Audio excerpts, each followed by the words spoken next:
So here we are.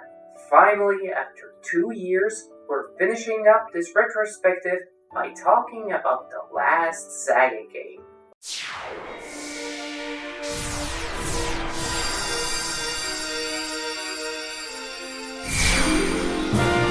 What? No! Romancing SaGa was a remake! I've talked about it and all the others while discussing the original games. Today we'll be talking about the last brand new SaGa game.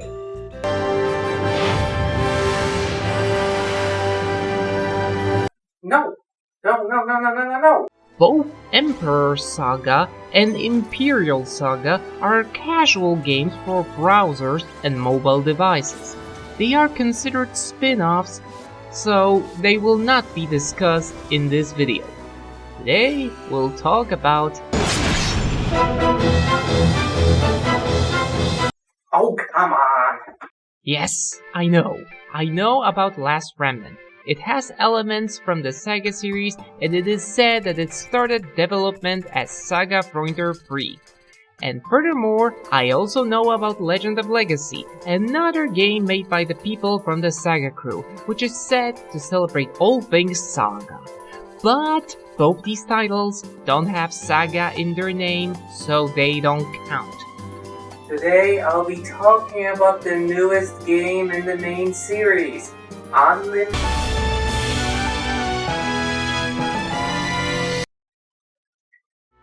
Yes. In the time that it took me to make this video, it was revealed that SaGa 2015 stood for SaGa Scarlet Grace, scheduled for release in 2016. Of course. But it's not out yet, so as of today, the newest game in the franchise is Unlimited SaGa. Enjoy.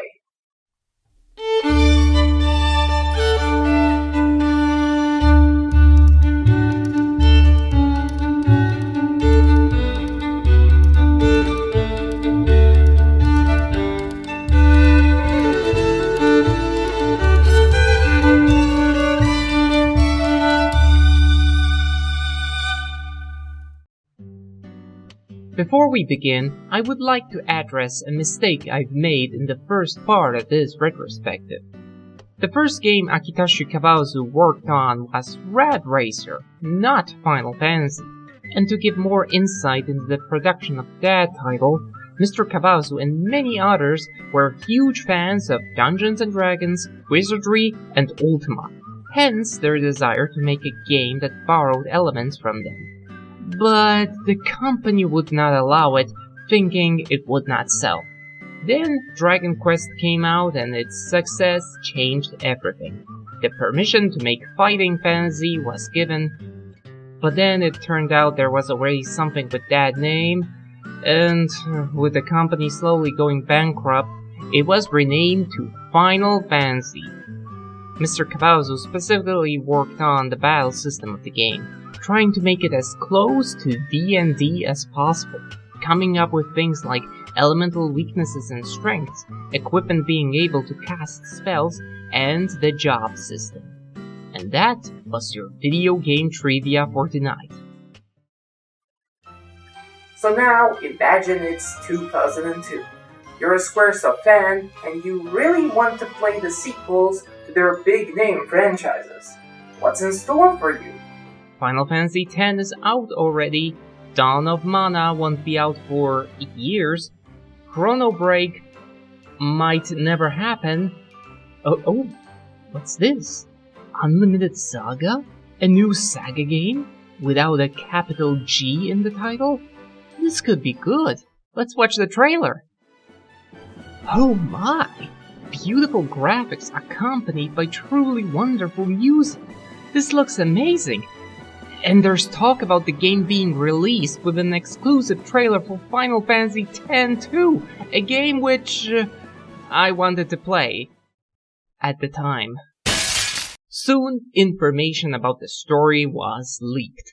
Long ago, there was a hero called Iskandar, whom roamed the world and conquered the 7 wonders, agent structures created in a forgotten time for an unknown purpose. A new chapter of history opens as 7 different heroes arise to conquer them as well. Being familiar with the story of the actual 7 wonders, I felt certain that Iskandar was loosely based on Alexander the Great. But then, years later, I watched Fate Zero.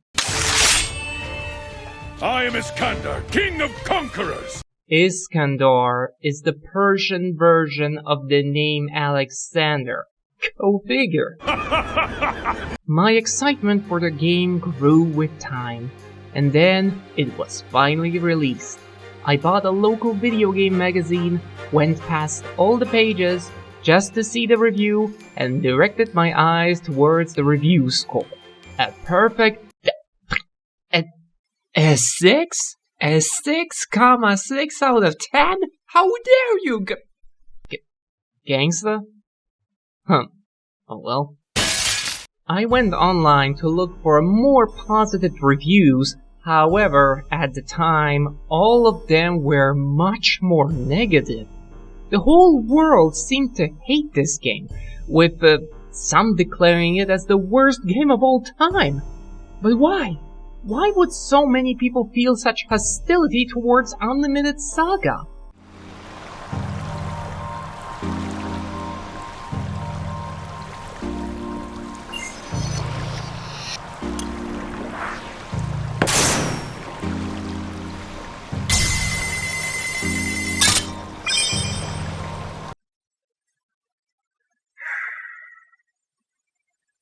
This is gonna get rough.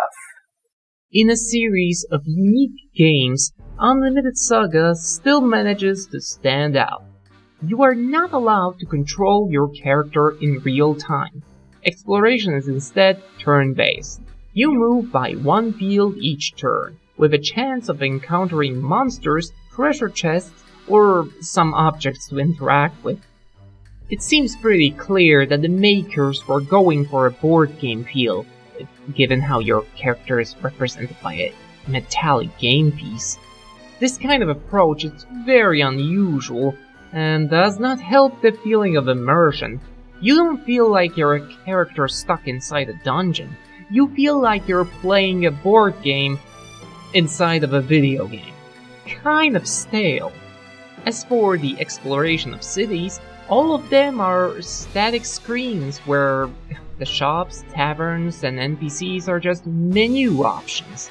And the story itself is delivered with gorgeous images which just scroll around the screen while the characters practically never change facial expressions.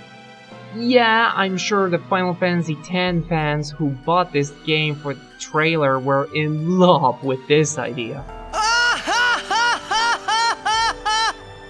Oh, and remember how opening treasure chests work in that game? You see a chest, press X, done. Unlimited SaGa takes a different approach. Opening a treasure chest requires the use of the following abilities: Locksmith, Diffuse, Sharp Eye, Fortune Teller. I guess you would also need magic, because there might be a magical lock on the chest. And just about all these steps will force you into a mini-game which determines if you succeed or not.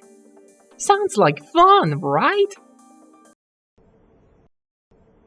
Boring! Okay, enough of that. Let's get to the battle system.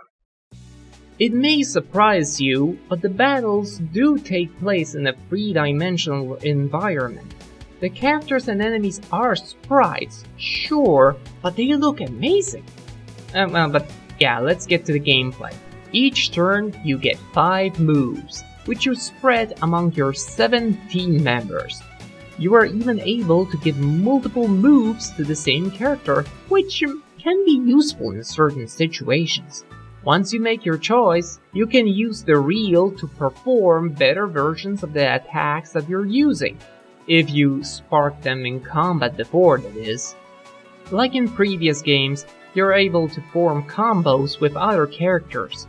This time, however, You make the call if a combo gets made or not. It's a risk versus reward thing. Long combos with many characters mean more damage, but they have a higher risk of being interrupted by an enemy. Once all enemies are gone, you get no skill ups. The real progress arrives once you complete the quest. That's when you'll be able to add one of 4 possible skills to your character's growth panel.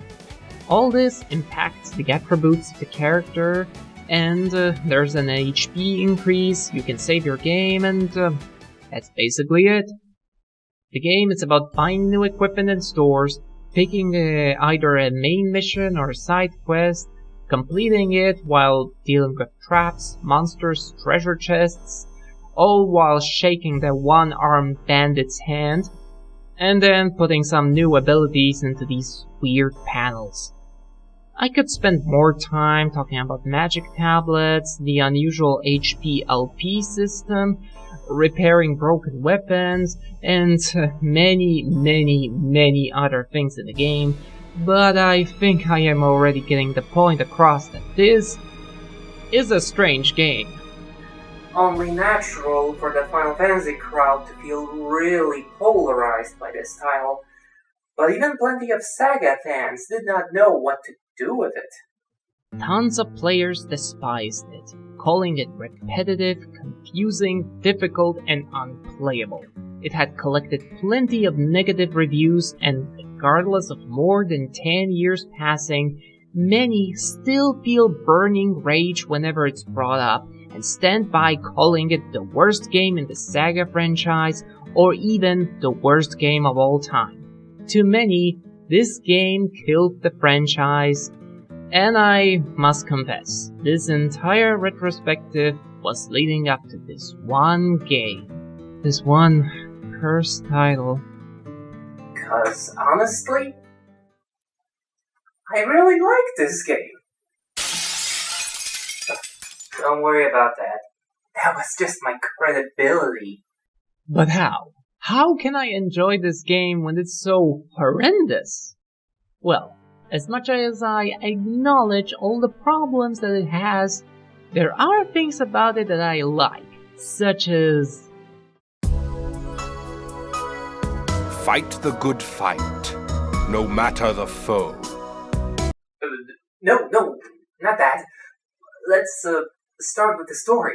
The game features 7 playable protagonists, and manages to make them all feel very different, both in terms of difficulty and how linear their stories are.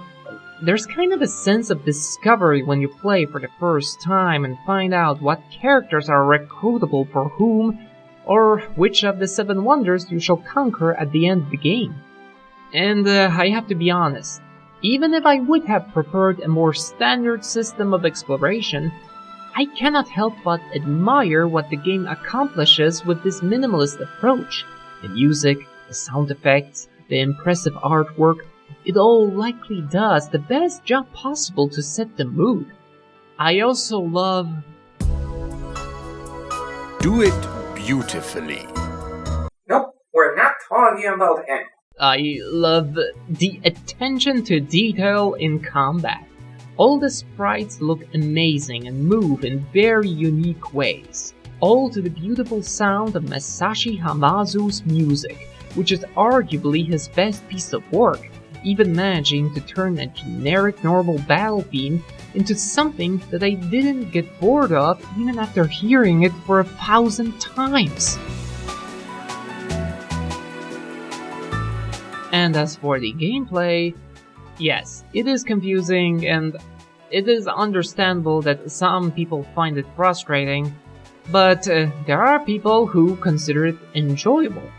The game is difficult and random, but that does add a sense of accomplishment for when things start to finally work out.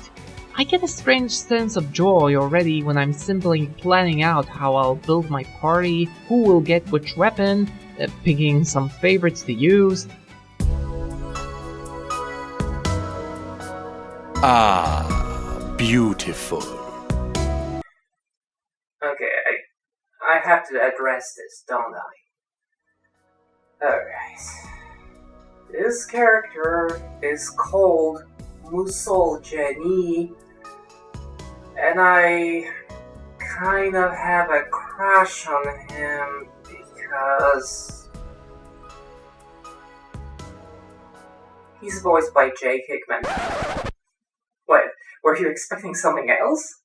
Yes, Jay Hickman, my favorite voice actor. You may have heard him in the English dubs of such shows as Kaleidostar, Excel Saga, Generator Go, or Kromari High School, where he played the unforgettable role of Shinichi Mekazawa. I swear to God, man, you are the best! Please, stop it. His excellent performance as Musol Jani in the game made him my instant favorite. In fact, Unlimited Saga does mark the first time that the performance of the voice actors impressed me so much that I actually looked up their names in the manual. So much so that I've actually extracted all the voice clips from the game disc and uploaded them to my old YouTube channel. So, this game appeals to me from a stylistic standpoint. I love the art style, I adore the music, it introduced me to my favorite voice actor, so isn't it easy to understand why I like it so much? Okay, maybe it's not. In fact, I imagine tons of people are about to write angry comments because I appreciate a game which they hate. The fact that I consider Unlimited Saga a good game does not mean that I'm denying anyone the right to dislike it. This is a very strange game, so it's understandable that some people have a problem with it. However, all this burning hatred, I feel like it went a bit too far. I mean, is it really that bad? So bad that it's to be placed among the worst of the worst? Regardless of its bad reputation, it was quite well received in Japan, and it does have some fans in the West as well. Plus, if the game was so awful, why were some of its concepts reused in Romancing Saga? You know, proficiencies, upgrading weapons, the skill system. Sure, these ideas were polished and altered in transition, but without the first steps being taken here, they would have likely never appeared in the Minstrel Song. Romancing Saga really learned a lot from its elder sibling, and that's what made it so great. However, I still prefer Unlimited Saga, cause, come on, Minstrel Song did not handle the multiple playable character concept all that well, as I've said in my video. Plus, Unlimited Saga has a different atmosphere. Music, the animations, the character designs, and the use of camera and combat. It simply feels right. To me, anyway. Remember how I said that I know I should love Saga Frontier, but because of personal reasons I don't? I think the opposite might be the case here. I should probably hate Unlimited Saga, but some things about it just make me love it. While some consider it the black sheep of the series, to me, it is actually the most shining example of what the SaGa series is about. It's not a crowd pleaser, it wasn't made to be a bestseller, it simply tried to be different, to stand out, to dare what nobody else would. And while some appreciated that, others didn't much care for it.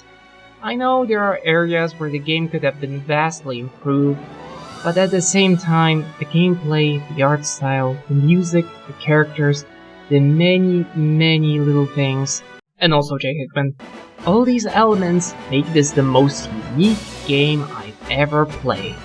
And that is why it still remains my favorite title in the SaGa series, and one of my favorite games of all time. Now, would I recommend it to anyone? Probably not. It is not a game that would appeal to many people, but if my review made you curious, then feel free to give Unlimited Saga a try. I cannot guarantee that you'll like it, but you certainly won't be forgetting it anytime soon.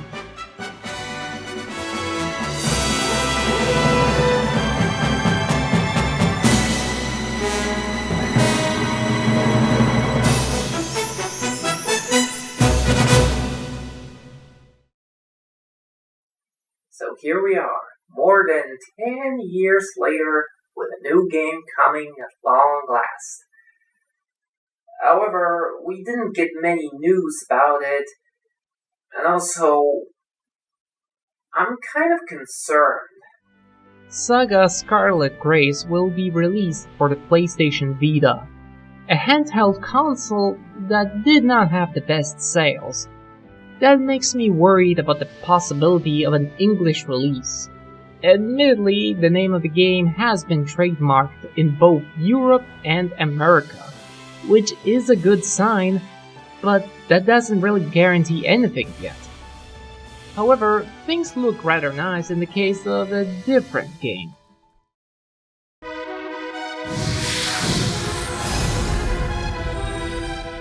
Romancing Saga 2 has been released for the smartphone and the PlayStation Vita. Even better, it's not a Japanese exclusive, we're getting an English release! The smartphone version is out already, and it is confirmed that the Vita version will come out in due time as well. Yes! While some may claim that the SaGa series is dead, I feel like we haven't seen the last of it. We may have been getting mostly remakes for the past 10 years, but to me, that is still a sign of interest that people have in these games. And we are getting Scarlet Grace after all. However, even if Scarlet Grace were to be the last new SaGa title to ever come out, honestly, I wouldn't have much to regret. Typically, a franchise dying out is sad because of all the potential that it might have had, but wasn't given the chance to use. While in this case, the SaGa series survived for over 20 years and delivered a bundle of various titles. Sometimes the games were quite restrictive. Other times, they left the world open for you to explore. A few allowed you to create your own character, while the rest gave you a cast to choose from. Some games tried to be more standard, and others threw all conventions out the window. It might not be a very successful franchise, and many probably don't even know of its existence, but it does mean a lot to fans like me.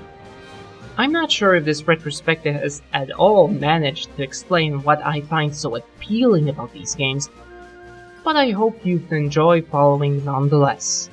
Perhaps you're a fan of the games and wanted a quick look back at everything that came before, or maybe you had never even heard of the SaGa series and I possibly made you curious enough to give it a try. And if that's the case, go play Romancing Saga Minstrel Song. Even if something else caught your interest, this is the best place to start. It is the most accessible game by far, and there are plenty of resources online to help you, game facts or the SaGa wiki, which could really use a few extra people contributing. In the future, I might make a video covering SaGa Scarlet Grace, or the Romancing Saga 2 remake, but this is it for today. Thank you very much for watching, and I hope to see you next time. Goodbye.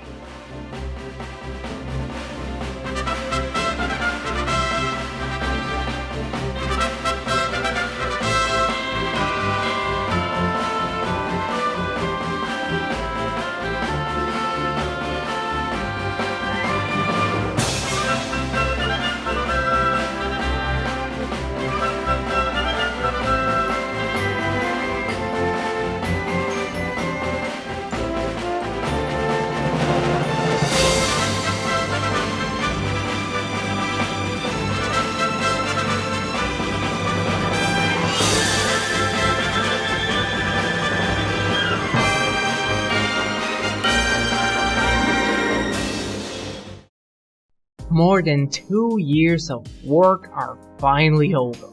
I am grateful for all the help with this video, And also, I wish to apologize that all of this took so long and that I wasn't able to use every piece of material that everybody provided me for this video.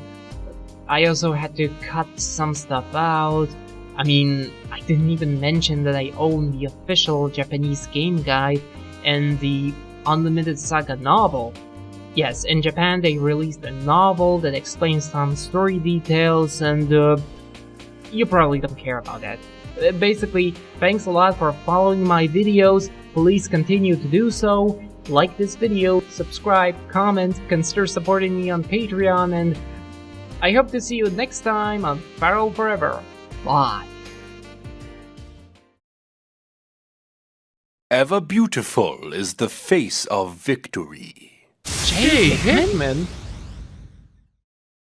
What a soothing voice he has.